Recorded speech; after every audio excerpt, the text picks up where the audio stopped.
मात्र पोलिसांनी हे आंदोलन होण्याआधी ते आंदोलकांना आपल्या ताब्यात घेतलेलं आहे. आपले प्रतिनिधी उमेश करंजकर आपल्यासोबत जोडले जात आहेत. उमेश, काय सध्या परिस्थिती? आपण इकडे परिस्थिती पाहिली तर चैत्यभूमीच्या परिसरामध्ये दोन विद्यार्थी जंतरमंतर किंवा दिल्लीमध्ये आंदोलन सुरू आहे. विद्यार्थ्यांच्या आंदोलनाला पाठिंबा देण्यासाठी सर्व विद्यार्थी जमले होते. मात्र मोठ्या प्रमाणात या सगळ्या परिसरामध्ये पोलीस ते आपल्याला पाहायला मिळतात.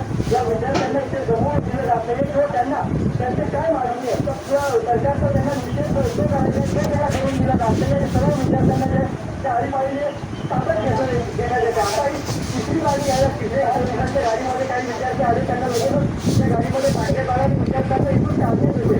म्हणजे कुठेही या मुंबईमध्ये निषेध विद्यार्थी करू नये याची दक्षता पोलिसांनी पूर्णपणे घेतलेल्या या सगळ्या परिसरामध्ये मोठ्या प्रमाणात पोलिसांचा माता उभा करण्यात आलेला आहे. आणि जे कोणी विद्यार्थी इथं दिसतील किंवा या सगळ्या आंदोलनात समर्थन करत असतील विद्यार्थी आंदोलनाचं तर त्यांना ताब्यात घेण्यात येतं आणि लगेचच त्यांना इथे घालून येते.